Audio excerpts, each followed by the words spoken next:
yeah, you can't reading fundamental. You better get hooked on phonics. You see, baby, I don't do this just for the recognition. We should talk about it. Right. Me and you outside, because it looked like you're gonna need to get something off your chest, right? And then Jada was like, oh, no, y'all. And I was like, what do you mean, nah, y'all? Tell him. What has Tommy Davidson revealed at 61 that has everyone talking? Is it about his career, his personal life, or something unexpected? Side. That was the good thing. Everybody put me to the side and said, hey, man, you better watch out. You better be careful. You better be careful, you know? And I'm grateful for it, you know? For years, fans have loved him for his humor and acting, but now he's opening up about things we never knew. What secrets has he been keeping, and how does it change what we thought about him? Let's dive into everything Tommy Davidson has shared. Go to the pool, the black kids kicked our ass so bad every day. We're beating our ass. I was 5. My brother was like 9. My sister was my same age. We were twins, but she's blonde. Tommy recently shared a powerful story about his childhood. He grew up in a very unusual situation that shaped who he is today. Tommy was abandoned as a baby and left in the trash. It sounds hard to believe, but that's what happened. His biological mother, who had him during the civil rights movement in 1966, left him behind. A year later, another woman who was white found him in a pile of trash. I grew up in the Midwest up until I was 5 years old, so I'm seeing horses and kittens and farms, and that's where I'm from. Tommy's story starts when his biological mother, who had other children, left him with a family that was in a bad situation. Then his soon-to-be adoptive mother went to a place in search of a person. The house she went to was empty, and there were people doing drugs inside. On her way out, she noticed something strange. There was a pile of trash with a tire on top of it. Something told her to check under the tire. When she did, she saw Tommy's tiny foot sticking out from under the garbage. She quickly moved the trash aside and found him. He was badly hurt, with cuts on his skull, and he had a t-shirt on that said, "In 20-something, I will be president." The number 20 was ripped off, but it was a strange and hopeful message. You was left in the trash by your biological mother. Yeah, right. I was left in But Mississippi. found by a white woman. Yes. Who was from Wyoming. Right. Tommy was rushed to the hospital where he stayed for about 3 months. He was very weak from being abandoned and starving. After that, the woman who found him, his new mother, took him to live in Fort Collins, Colorado, and later in Laramie, Wyoming. Tommy grew up in a very different environment. He lived in the Midwest, where he enjoyed a peaceful life. He had a good childhood, full of happy Christmases, and he grew up surrounded by nature, mountains, rivers, and horses. He didn't see color or race the way many others did. To him, his family, including his white mother, brother, and sister, were just his family. The black kids kicked our ass so bad every day. We're beating our ass. I was 5. My brother was like 9. My sister was my same age. We were twins, but she's blonde. But sadly, Davidson had a tough time growing up as a black child in a white family. He faced racism, bullying, and struggled to understand his identity. Growing up, he didn't know much about race. He said that when he was young, he thought everyone was brown, just like a dog or a horse. He couldn't understand why some people were called black or white. When Tommy was about 5 years old, his family moved to Washington, D.C. in 1968 during a very difficult time. It was right after Dr. Martin Luther King Jr. was shot, and there were riots all over the city. People were running down the streets and buildings were on fire. Tommy and his siblings would lay on the floor in fear as they heard the chaos outside. They eventually moved to a neighborhood called Trinidad in northeast Washington, D.C. But things didn't get much easier. You know, and they were saying, white cracker, you're with the white cracker and you're a white cracker lover. Beat my so much. We had to get out of there. One day, Tommy and his siblings went to a public pool in the summer, and that's when they faced some tough challenges. At the pool, a group of black kids started bullying them. Tommy's brother, who was 10, and his sister, who was a twin, were also picked on. They were called names like White Cracker and White Cracker Lover. The kids beat them up every day whenever they went to the store or even just walked around. It was a very hard time for them, and they didn't understand why they were being treated like that. And she said, that's what people your color call people our color when they don't like them. And I was like, well, what color am I? Because as far as I'm concerned, I'm brown. Because I learned it from the crayons. Tommy, being just a kid, didn't know what the insults meant. He went home and asked his parents, "Why do they call me a white cracker lover?" I like graham crackers. It's a funny story, but it also shows how little he understood about race at the time. Things got so bad that Tommy's family decided to move to the suburbs. This was the first time he ever heard a really hurtful word. He said that grown men started chasing him home, using racial slurs that he couldn't even fully understand. It was a tough experience for Tommy, but it helped shape who he became later in life. He remembers the fear he felt when he was a child. He says he would barely get inside his house when trouble started. Teenagers would throw things at their windows and even shoot through their living room. It felt crazy and dangerous. He would look up and see a group of teenagers running towards him, and he barely escaped. He was scared and went home to his mother, asking why this was happening. His mom explained something important that day. She told him that people who look like him would sometimes call people with lighter skin bad names when they didn't like them. Tommy didn't understand at first. He asked his mom what color he was because he had always seen himself as brown, like the color of a crayon. He didn't think of himself as black. He thought animals like cats or horses could have different colors of babies. So why couldn't he be different shades too? And I thought whatever we are, I'm a brown one of those because I grew up around animals. So a horse can have a coat. The horse could be black. It can have a coat that's white. Right. Or a cat that's like gray could have a black one, a white one, a speckled one. After that talk with his mom, Tommy started to understand the idea of race. Later, Tommy and his family moved to a different area, Silver Spring, Maryland. This place was a little more mixed with both black and white people. But even here, he had another scary moment. One day, a group of white teenagers cornered him again. This time, some black teenagers appeared out of nowhere, and the white teenagers ran away. Tommy says that's when he fully understood what it meant to be black. His career has had many twists and turns, but it was his time on shows like In Living Color and Martin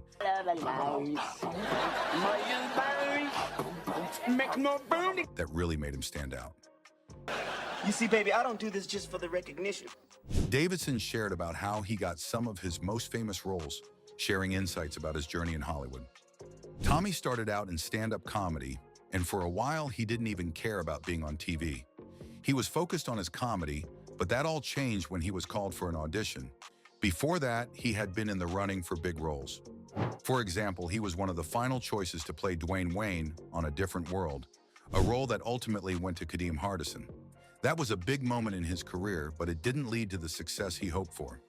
Despite this, Tommy wasn't ready to give up.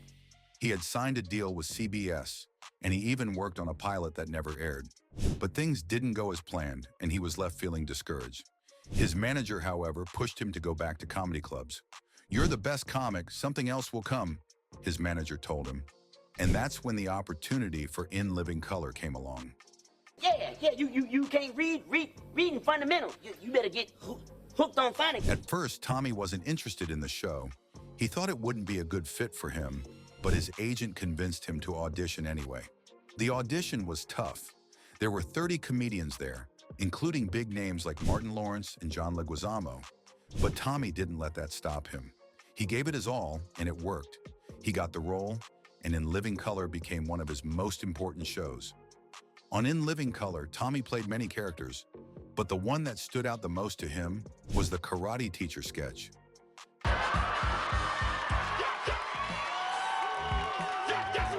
This was a turning point in his career, where he finally had the chance to be the main character in a sketch. He had been a supporting player in many sketches before, but now he was the lead. His skills as an impressionist were also key to his success on the show. Tommy's Michael Jackson, Spike Lee, and Sugar Ray Leonard impressions were all standout moments. In Tommy's early roles, he felt like he was proving himself. He wanted to show he could be more than just a funny guy. He wanted to play romantic leads and show his range as an actor. But it wasn't easy. Sometimes audiences see you a certain way, and it takes time to change their minds. But Tommy was determined, and he eventually got to play the kinds of roles he wanted. When Tommy worked on the movie Booty Call, he was excited to work with Jamie Foxx. He saw her in the movie Low Down Dirty Shame, and she was already doing amazing things. They were both starting to rise in Hollywood, and Booty Call was a big moment for them. Tommy knew that this movie would help him step into bigger roles, and he was ready to take on that challenge. For 2 seconds, I turned around and I was like, Davidson shared about his experience in Living Color. He mentioned how the creator, Keenan Ivory Wayans, was fair with the cast. Even though some actors got more opportunities than others, everyone still had a chance to perform. Davidson really appreciated that Keenan made sure everyone got a shot at showing what they could do. He also admired the way Keenan worked with his family. Keenan's family, including his siblings, worked together on the show, which was rare to see. Davidson said he wasn't sure how it would feel to work with his own family, but he respected the Wayans family's ability to work together so well. While being part of In Living Color, Davidson also faced some challenges. The show was big and successful, but it came with a lot of pressure. He said that the relationships between the cast members were professional rather than personal, which made him feel a bit isolated at times. Despite this, Davidson valued the work and the experience of being on the show. When asked about cancel culture, Davidson wasn't too worried. He said, "Nobody can cancel me but the person who brought me here." This means that he believes only the people who helped him get his start can decide to end his career. He compared cancel culture to the idea that tomatoes might never grow again, saying that it's something that has been around for a long time and is hard to change. For Davidson, the most important thing is staying true to himself and continuing to do his comedy his way. Davidson also talked about the challenges he faced as a black entertainer.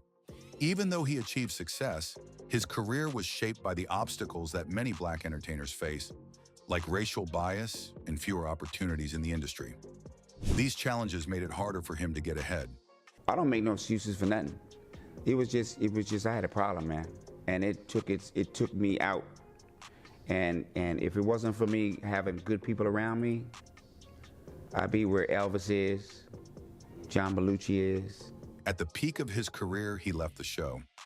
While on a press tour for his new book, Living in Color, Davidson admitted that he had to step away from the show because of his struggle with substance abuse.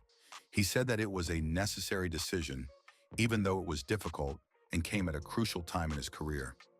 Davidson explained that during his time on In Living Color, he was battling addiction. His struggles got so bad that he couldn't keep working and had to take a break to get help. He knew that he needed to focus on his health and recovery, even though it meant leaving the spotlight. Life circumstances will come along and, you'll throw caution to the wind to warnings. I've seen the warnings all around my neighborhood. I've seen addicts all my life. I've seen, people who have alcohol problems all my life. The pressures of Hollywood made things worse for Davidson. He talked about how hard it is to deal with the emotional stress of being in the entertainment industry, which only made his addiction worse. But he credits having a strong support system with helping him stay sober for over 20 years. He's grateful for the people who helped him through those tough times. Davidson also spoke about how easy it can be to fall into addiction, even if you've seen the warning signs. He shared how, growing up, he saw people struggling with alcohol and drugs all around him. He said that while there were many opportunities around him, he was in a difficult emotional space. He wasn't fully aware of how deep his fears and struggles were. Instead of dealing with them, he turned to things that he thought could help. People around him, including friends and colleagues, noticed what was going on and warned him about the dangers of his choices. He is thankful for their concern, even though at the time, he didn't fully understand the gravity of his situation. Looking back, Davidson is thankful that he had people who cared about him, or else he might not have made it through. He mentioned how some celebrities like Elvis Presley and John Belushi didn't have the same support and paid a heavy price for it. Thankfully, he got the help he needed and has stayed sober, allowing him to keep moving forward in his career and life. That was the good thing. Everybody put me to the side and said, "Hey, man, you better watch out. You better be careful. You better be careful," And I'm grateful for it, Davidson also shared that he left In Living Color for just one season, but when he came back, things had changed. The show wasn't the same without the people who had been there before, and he missed them. However, he also understood that working on the show was just a job. It wasn't his family, and he had to accept that. He pointed out that when things change, they change for a reason. Even though the quality of the show suffered without those friendships, Davidson was able to learn from that experience and grow. Recently, Davidson opened up about his career and how he sometimes feels like he's not fully appreciated.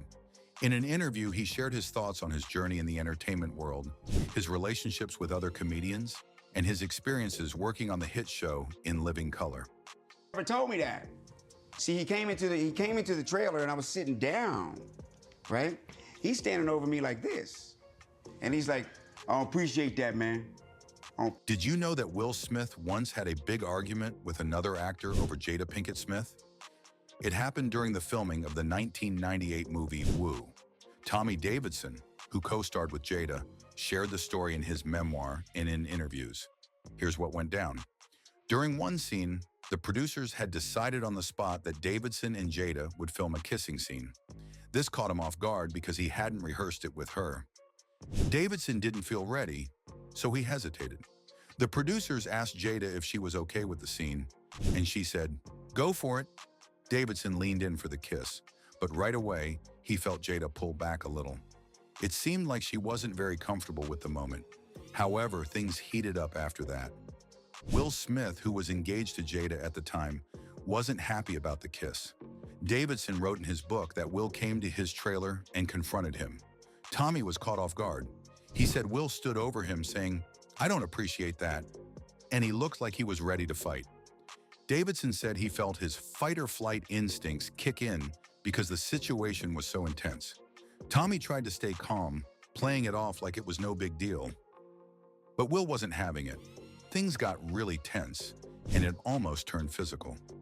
But thankfully, Jada showed up and calmed everyone down. We should talk about it. Right. Me and you outside, because it looked like you could need to get something off your chest, right? And then Jada was like, "Oh, no,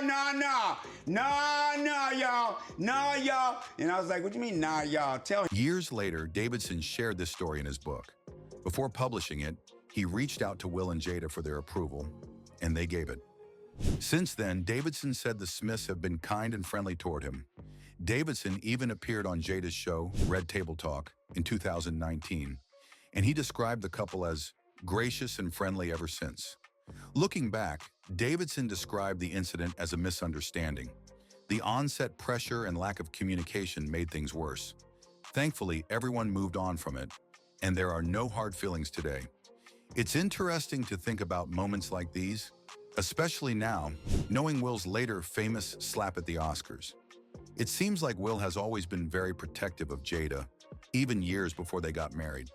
Sometimes, small misunderstandings can lead to big reactions, especially when emotions are involved. Tommy and Jim Carrey also had a complicated relationship while working together on the sketch comedy show In Living Color. In his memoir, Tommy Davidson shared that he felt some tension with Jim Carrey on set. He described Jim's behavior as sometimes dismissive or condescending, which made their working relationship difficult. Despite this, Tommy acknowledged Jim Carrey's incredible talent. Jim became a huge star with films like Ace Ventura, Pet Detective, The Mask, and The Truman Show. He was known for his ability to make people laugh and his wide range of performances. Tommy said that Jim achieved everything he wanted in his career and made a lot of money, which is why he wasn't as active in recent years.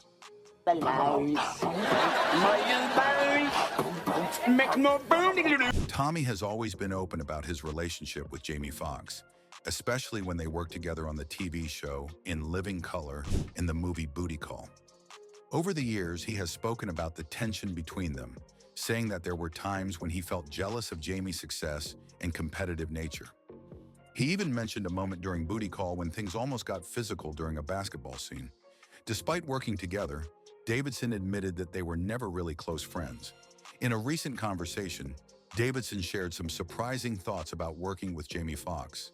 Despite the fun and crazy antics they had on screen, Davidson said there was no real connection between them off-screen. He described their relationship as being more like the awkwardness you'd find in junior high school. Davidson explained that during the filming, he had to say his lines, but also memorize Fox's lines because Fox wouldn't say them. This made the experience feel like a New Zoo review, where things were all over the place. It wasn't the smooth teamwork you might expect from two big stars. Another moment that stood out is during the famous Ugly Wanda skit, where things got a little out of hand. In this skit, Jamie played Wanda, a loud and funny character who thought she was the prettiest woman ever. Tommy often acted opposite him, and their chemistry on screen was great. But during one performance, Jamie went off script. Tommy was wearing only a pair of Speedos, which are tight swimming trunks for the scene. At one point, Jamie grabbed Tommy's Speedos and tried to pull them off in front of the audience. And so for 2 seconds, I turned around and I was like, I'll break your nose. Tommy managed to hold on to his Speedos, but the moment shocked him. He turned to Jamie and said, "I'll break your nose." Tommy wasn't joking. He was upset. However, instead of letting the situation escalate, Tommy decided to let it go. Fans had different reactions to this revelation. One fan mentioned that Jamie Foxx might come off as mean in real life, even though he seems friendly on camera. They also brought up The Rock, saying that many celebrities can seem nice on screen, but are different in real life. Another fan pointed out that people often talk about Jamie's talent, but not much about his kindness or being friendly. One fan even admitted they were confused because Jamie never explained what exactly he did to make things difficult. When Davidson was asked about reaching out to Fox after his health scare, he confirmed he tried but didn't get a response. He said the issues were happening even before that. Despite everything, Davidson showed concern for Fox's well-being and acknowledged how talented he is. He added that Fox had given him a big break and that the whole situation was a bit tricky. However, they never fully reconciled. On a personal note, Tommy shared a story about his mother, Barbara Davidson, who had a big impact on his life. Even when they were struggling financially, she would always give what little they had to others. Tommy used to think she was crazy for helping people when they didn't have much themselves, but now he understands. She taught him the importance of giving and how it brings good things back into your life. Tommy's greatest accomplishment, he said, isn't any of his career achievements. It's Barbara Davidson's son. The lessons she taught him about kindness and generosity stayed with him throughout his life.